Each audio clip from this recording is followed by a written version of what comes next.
Selamat pagi saudara-saudara terkasih dalam Kristus. Selamat bergabung dengan channel Puspita Surabaya. Kita sesaat lagi akan bersama-sama mendaraskan ibadat bacaan. Marilah saudara, kita persembahkan ibadat bacaan ini sebagai sili kepada Tuhan. Sebelumnya marilah kita mempersiapkan hati.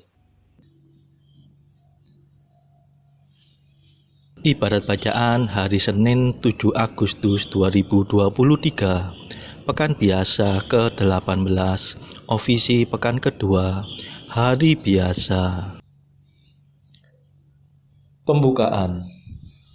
Ya Tuhan, sudilah membuka hatiku, supaya mulutku mewadakan pujian-Mu. Mazmur 94. Hendaknya kamu saling menasehati selama masih dapat dikatakan hari ini.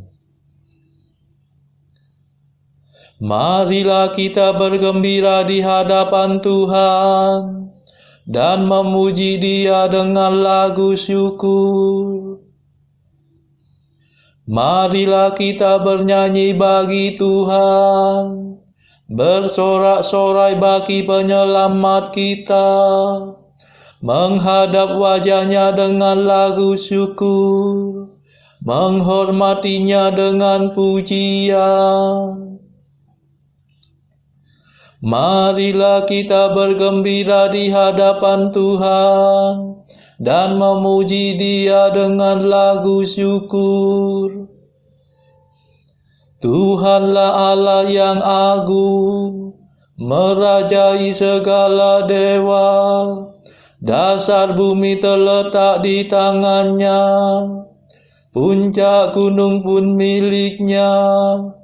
Milik-Nya lah laut, Dia membuatnya, daratan pun buatan tangan-Nya. Marilah kita bergembira di hadapan Tuhan dan memuji Dia dengan lagu syukur. Mari bersujud dan menyembah, berlutut di hadapan Tuhan Pencipta kita. Dialah Allah kita, kita umat-Nya. Dialah gembala kita, kita kawanan-Nya. Marilah kita bergembira di hadapan Tuhan dan memuji Dia dengan lagu syukur. Hari ini dengarkanlah suara-Nya, jangan bertekad hati seperti di Meribah, seperti di masa di padang gurun, ketika leluhurmu mencobai aku, walau menyaksikan karyaku yang agung. Marilah kita bergembira di hadapan Tuhan dan memuji Dia dengan lagu syukur. 40 tahun aku muak akan mereka itu, maka aku berkata umat ini tersesat hatinya. Mereka tidak mengerti maksud bimbinganku. Sebab itu aku bersumpah dalam murkaku, mereka takkan beristirahat bersama aku. Marilah kita bergembira di hadapan Tuhan dan memuji Dia dengan lagu syukur. Kemuliaan kepada Bapa dan Putera dan Roh Kudus, seperti pada permulaan, sekarang, selalu, dan sepanjang segala abad. Amin. Marilah kita bergembira di hadapan Tuhan dan memuji Dia dengan lagu syukur. Mada. Allah cahaya abadi, Tritunggal yang Maha Suci, kami percaya padamu, kami mohon berkat restu. Engkaulah sumber dan asa, Engkaulah tujuan tunggal, padamu lah penghiburan, harapan umat beriman. Engkau pencipta dunia, cahaya kami semua. Engkau pahala mulia bagi umat yang percaya. Terpujilah Allah Bapa bersama Putra tercinta dan Roh penghibur ilahi, mulia kekal abadi. Amin.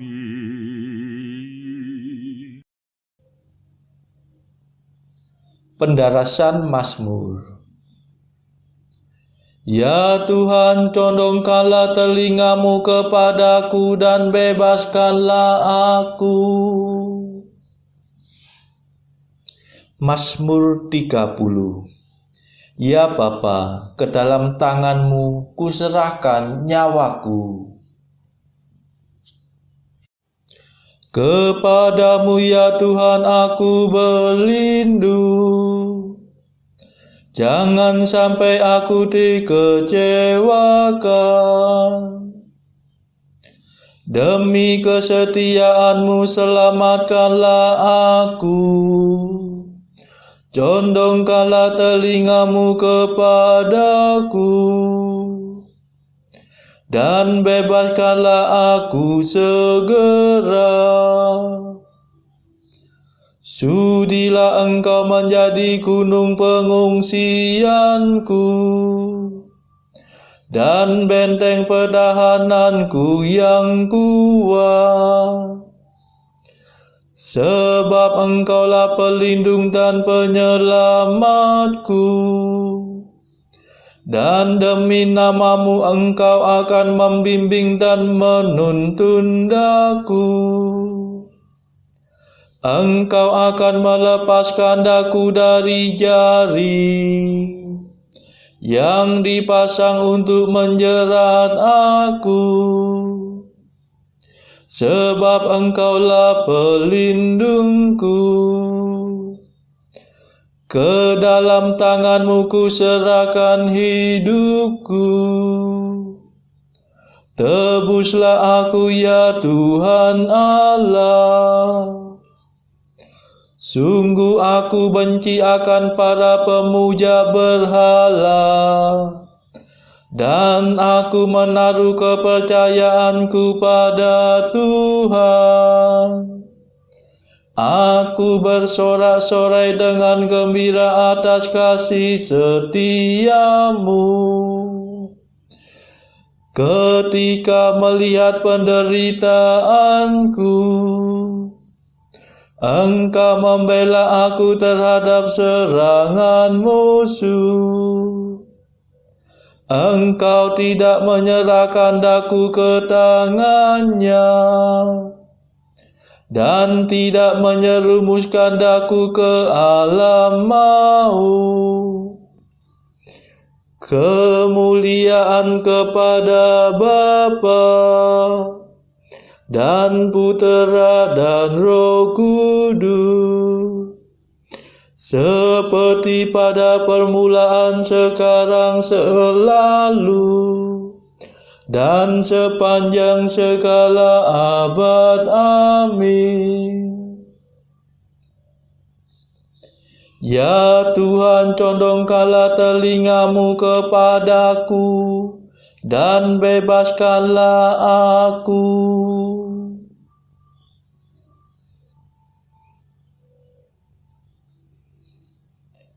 Pandanglah hamba-Mu dengan wajah berseri, ya Tuhan.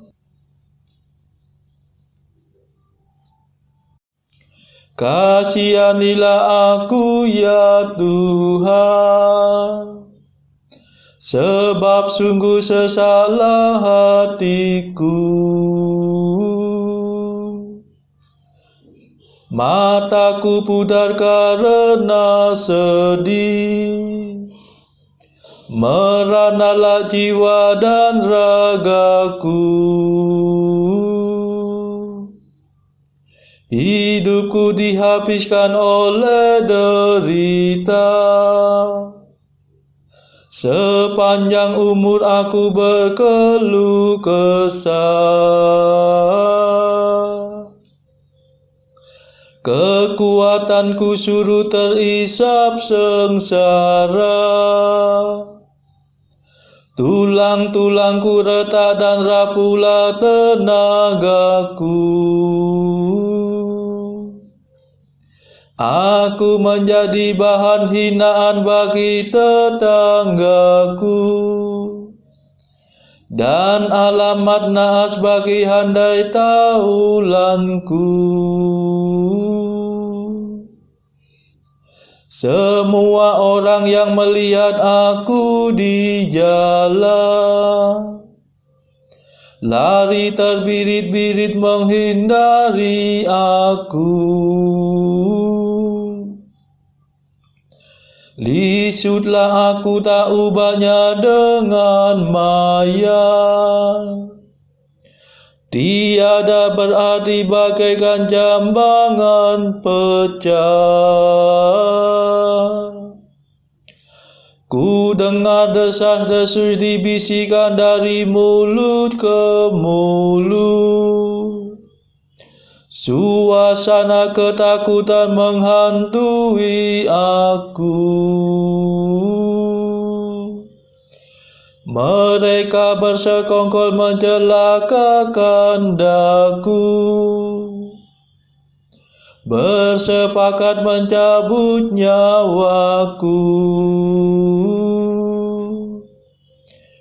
Tetapi aku percaya kepadamu, ya Tuhan. Aku berkata, Engkaulah Allahku. Hidupku ada dalam tangan-Mu. Renggutlah aku dari cengkera musuh, dan bebaskan daku dari para pengejarku.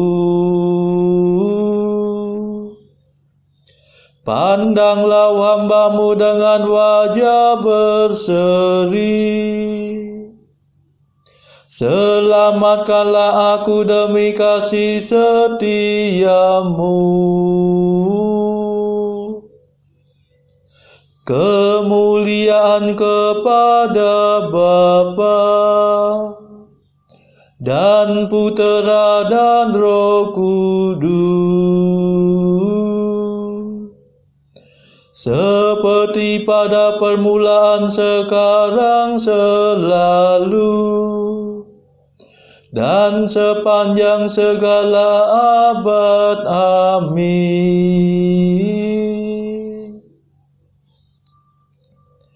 Pandanglah hamba-Mu dengan wajah berseri, ya Tuhan.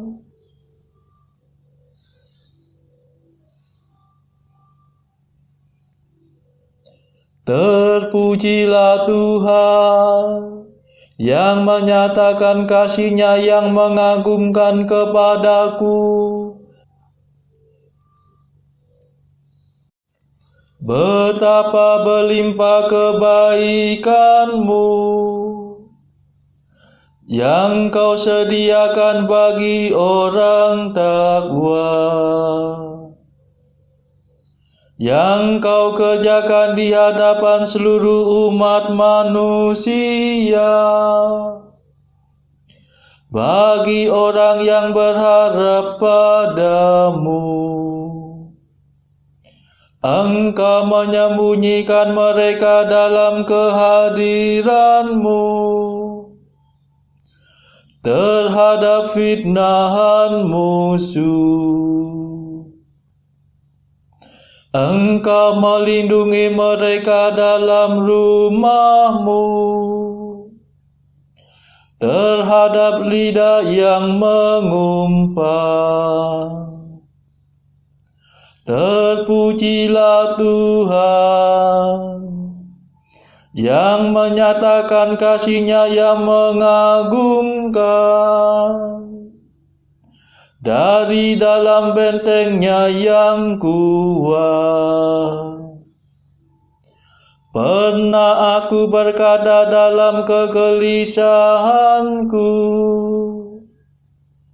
aku telah terpisah dari kehadiran-Mu.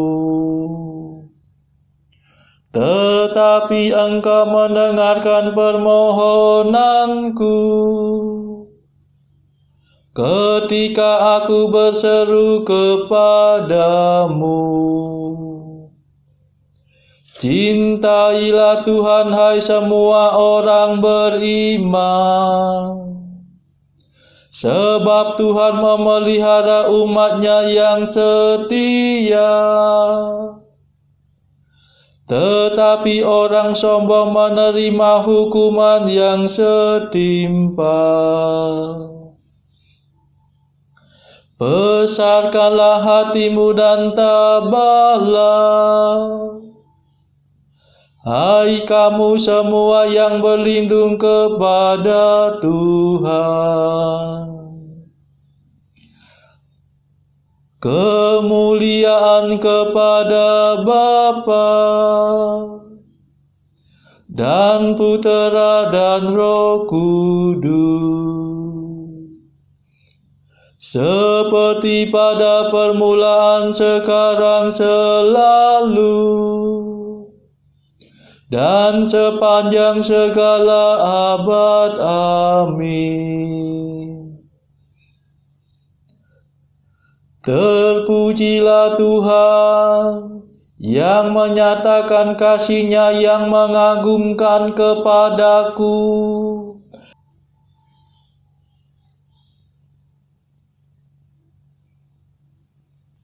Bacaan dari kitab pertama Raja-Raja bab 21 ayat 1 sampai 21 dilanjutkan dengan ayat 27 sampai 29.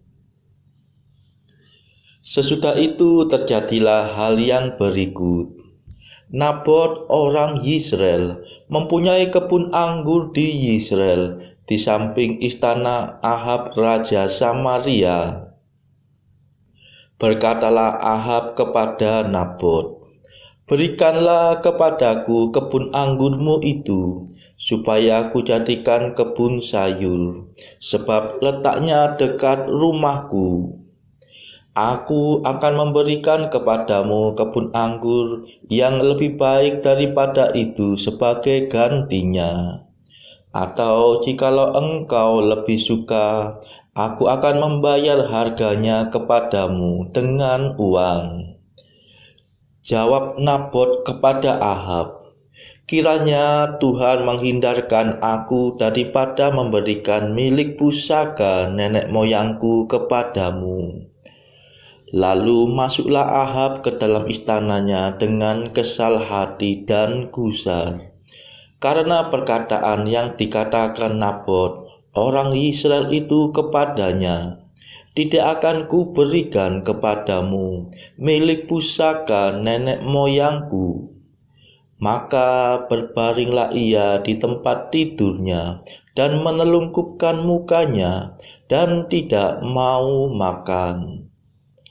Lalu datanglah Isabel istrinya dan berkata kepadanya, "Apa sebabnya hatimu kesal sehingga engkau tidak makan?"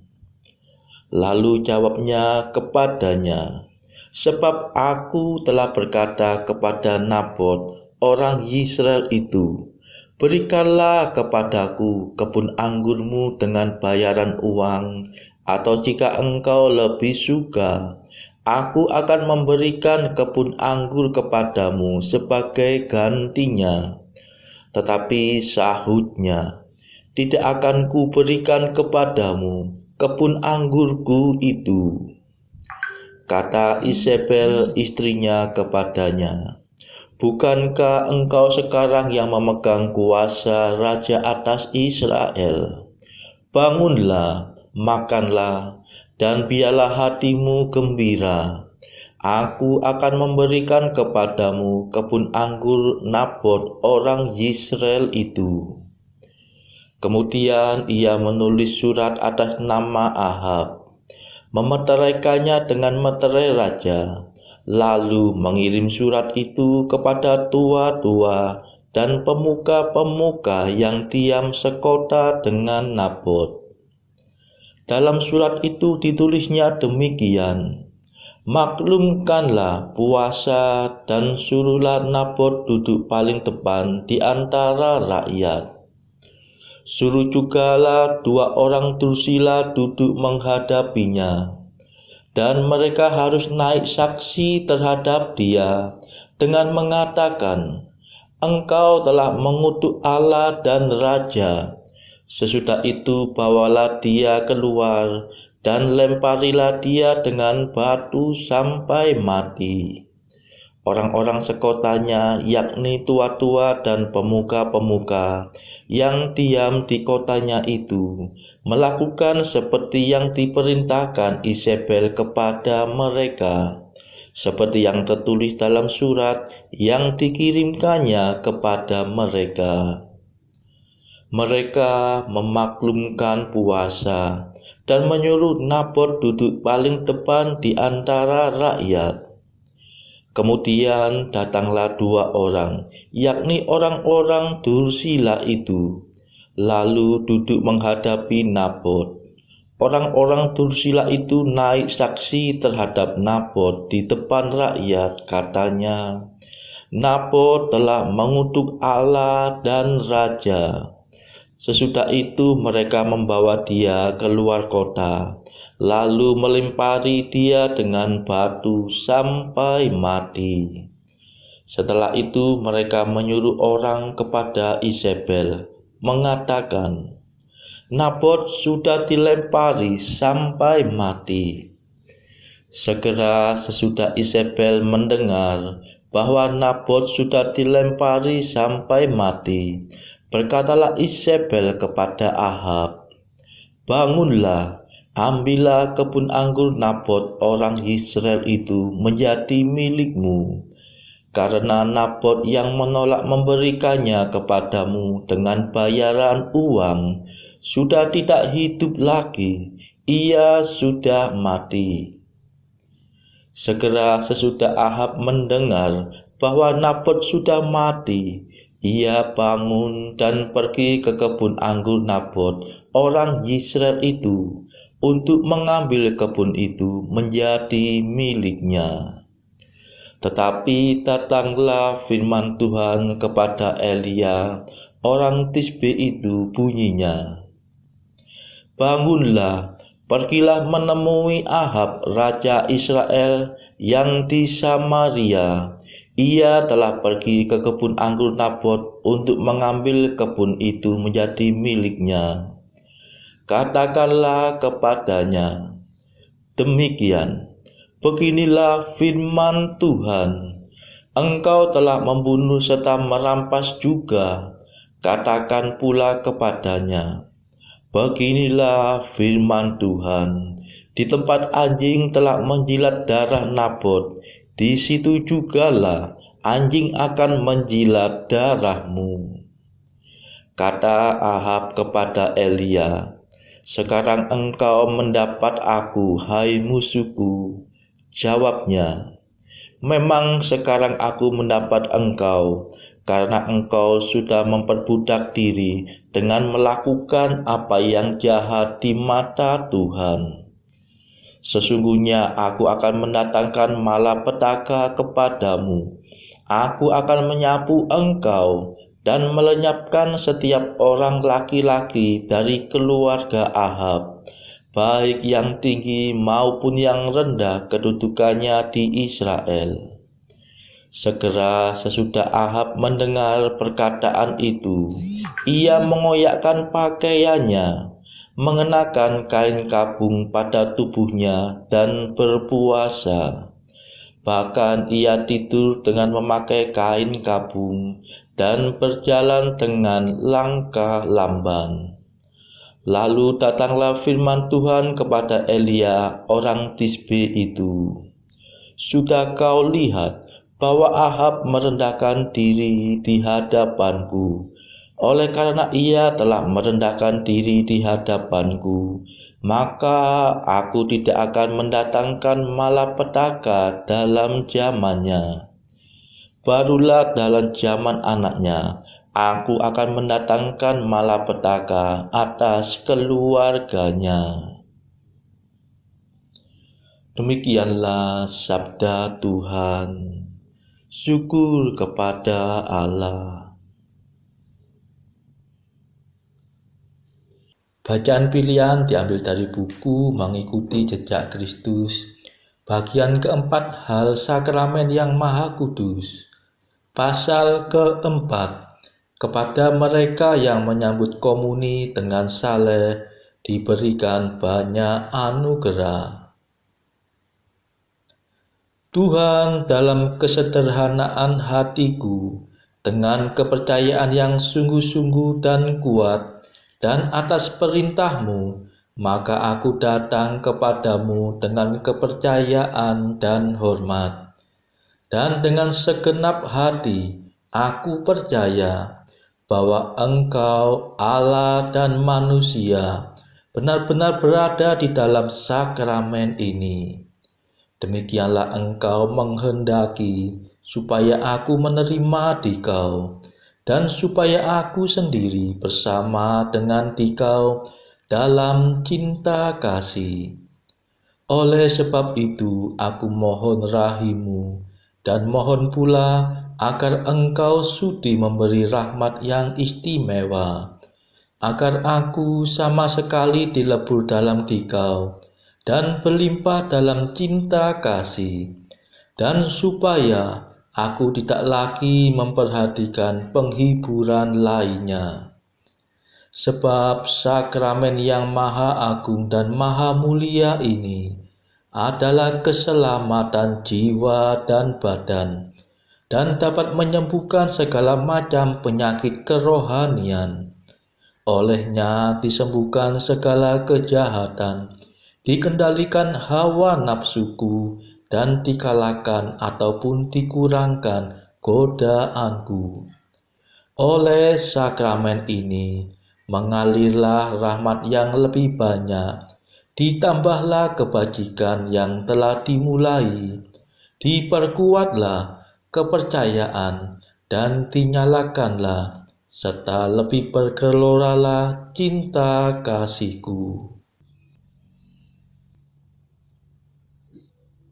Saudara-saudara terkasih, marilah kita sejenak berdoa syafaat untuk saudara-saudara kita.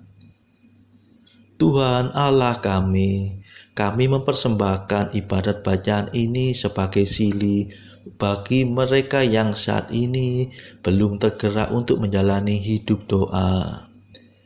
Kami serahkan juga mereka yang sedang terpuruk karena belenggu dosa.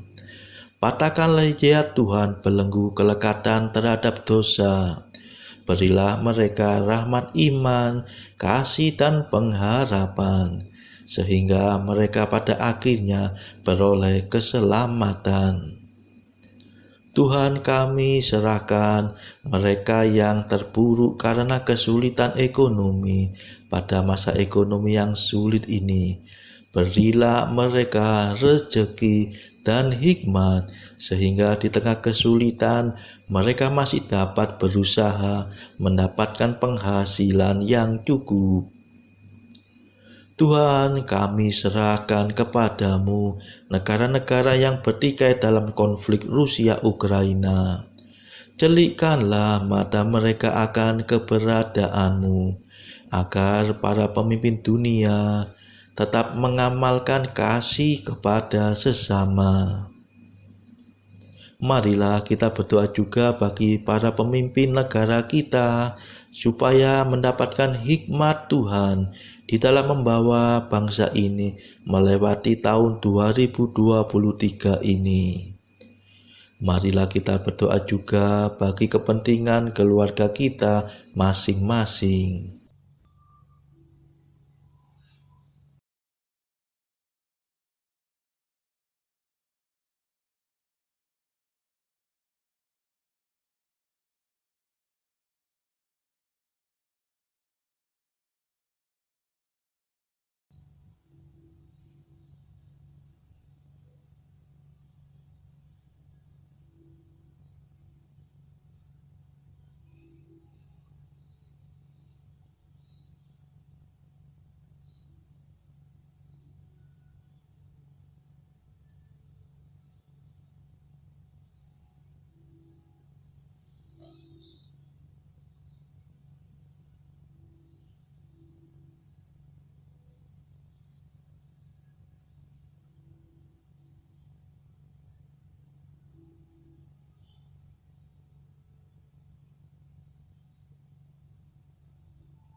Marilah berdoa. Allah yang kekal dan kuasa, bimbinglah langkah kami sesuai dengan kehendak-Mu. Semoga kami selalu sanggup berbuat baik dengan bantuan rahmat Putra-Mu yang tercinta, yaitu Yesus Kristus pengantara kami, yang hidup dan berkuasa bersama Bapa dalam persekutuan Roh Kudus sepanjang segala masa. Amin. Marilah memuji Tuhan, syukur kepada Allah. Saudara-saudara terkasih, terima kasih sudah bergabung bersama kami, sehingga kita dari berbagai tempat dimungkinkan untuk melakukan ibadat bacaan ini secara bersama-sama. Marilah kita bertemu lagi pada ibadat bacaan esok hari. Semoga Tuhan memberkati kita semua.